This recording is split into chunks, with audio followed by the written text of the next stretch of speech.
Bom dia, graça e paz, oração do dia, gere filhos espirituais. Atos 18, do 18 ao 28.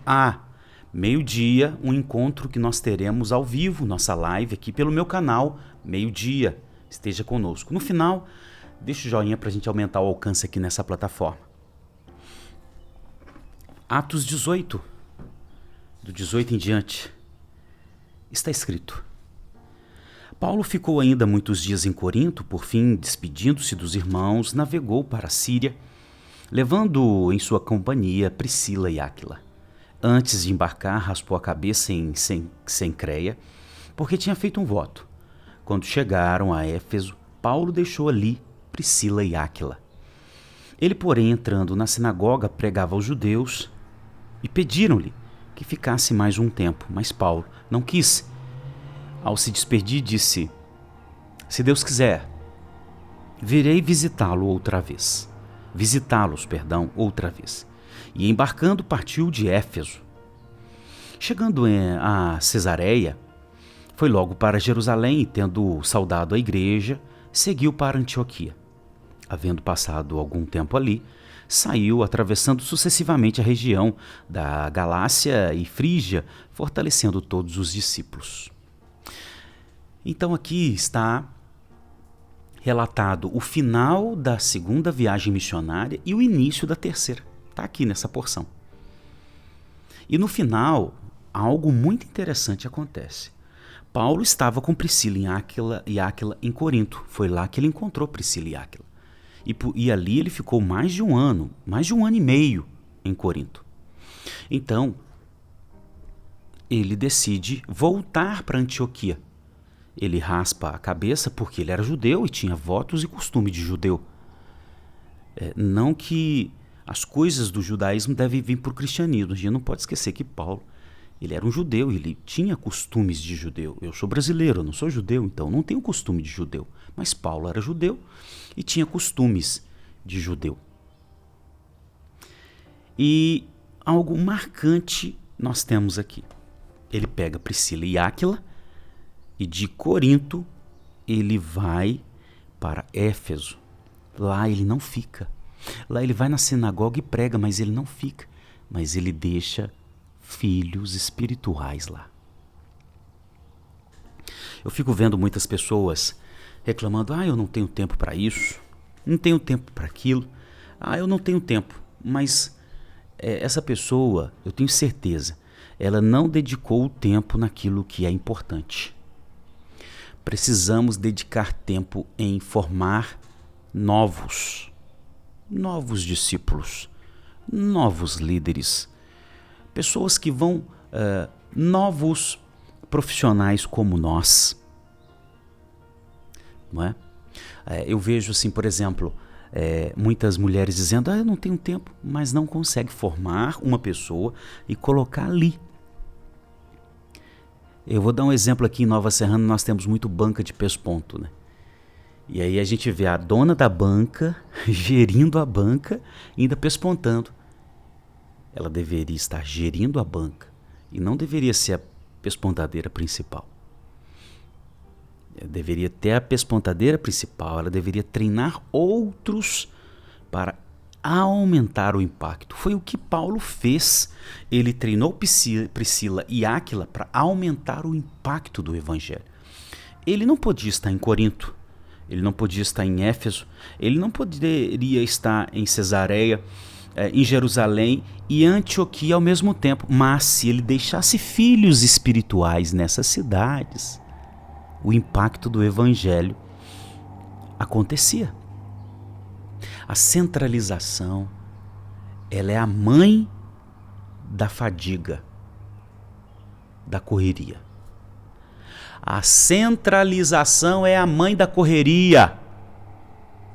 E o que Paulo fez? Deixou lá o casal Priscila e Áquila em Éfeso. Ele segue para Cesareia, depois de Cesareia, Jerusalém, depois de Jerusalém sobe de novo para Antioquia da Síria. E ele inicia a terceira viagem missionária, está aqui registrado em Atos 18, 23.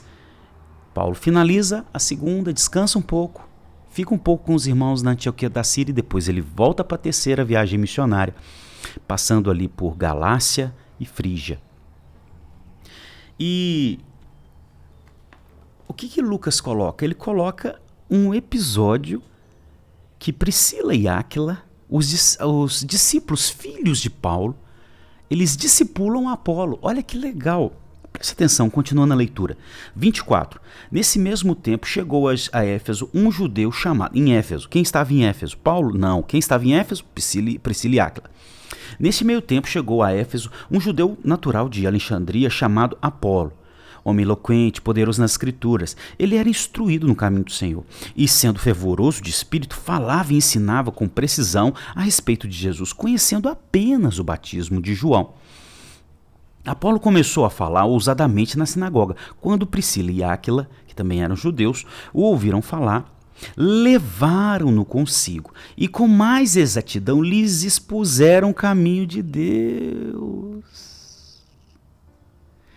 Percebeu como Paulo deixou filhos em Éfeso? Esses filhos estavam fazendo a obra do evangelho. Paulo não podia estar ali porque Paulo tinha que estar lá em Antioquia da Síria, mas os filhos estavam em Éfeso. E o que os filhos fizeram com Apolo? A mesma coisa que Paulo fez com eles. Os discipulou. E eles estavam discipulando Apolo. Estavam o quê? Ensinando as coisas de Jesus. Não só coisas para a mente, mas coisas para a vida, um estilo de vida de Jesus. Eles estavam mostrando as verdades de Jesus e o estilo de vida de Jesus. Mas eles estavam fazendo aquilo que Paulo fez com eles. A multiplicação é o único modo da gente ter um impacto poderoso nas cidades, nas famílias e nas nações. Só pela multiplicação que nós teremos impacto poderoso nas cidades, nações e famílias. Se nós os discípulos, nós não multiplicamos, as igrejas não multiplicam, não haverá impacto do evangelho nas nações que estão precisando. É lógico que o princípio da multiplicação se aplica em tudo na vida. Nos negócios, se você não forma outras pessoas, o seu negócio não tem um impacto grande. Entende? Se na família você não treina os seus filhos para eles futuramente formarem a própria família deles, não tem impacto. Precisamos discipular, praticar a evangelização discipuladora, levantar novos líderes e multiplicar. E isso estava acontecendo. 27. Quando ele resolveu percorrer a Acaia, no caso Apolo, os irmãos o animaram e escreveram aos discípulos para que o recebessem bem. Tendo chegado, Apolo auxiliou muito aqueles que, mediante a graça, haviam crido, porque com grande poder convencia publicamente os judeus, provando por meio das Escrituras que Jesus Cristo é o Senhor, ou que Jesus é o Cristo.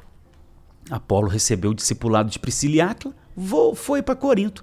Quando chega em Corinto, ele, através do poder do Espírito Santo, é usado para converter judeus. Outra coisa que eu aprendo é: a obra de Deus é feita juntos. Paulo estava lá em Antioquia da Síria. Agora, Priscila e Áquila estavam em Éfeso. E Apolo foi para Corinto. Olha o impacto do evangelho nas famílias, nas vidas, nas famílias, na cidade, através da multiplicação, formando novos líderes, discipulando os convertidos, formando os líderes e enviando-os. Isso é multiplicação. Nós precisamos gerar filhos espirituais. A pergunta é: você começou em casa essa obra? Seus filhos recebem o seu discipulado para serem parecidos com Jesus? Seu cônjuge? Seus colegas de trabalho? Seus vizinhos? Está na hora de gerar filhos espirituais. Comece dos de casa, dos amigos, dos colegas de trabalho. Comece imediatamente. Vou orar. Pega essa oração do dia, deixa no seu stories, status, nos seus grupos de WhatsApp, nas suas redes sociais, compartilha.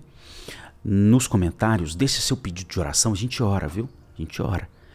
e algum comentário que você quiser fazer. Se inscreva se for a primeira vez e deixa todas as notificações acionadas. Amém? Vamos orar. Senhor Deus, bendito seja o Senhor. Senhor Deus, leva-nos a gerar filhos espirituais. É por gerar filhos espirituais que o impacto do Evangelho vai chegando nas nações. Nós temos o desafio de evangelizar as nações, ó Deus, que ainda não conhece o Senhor.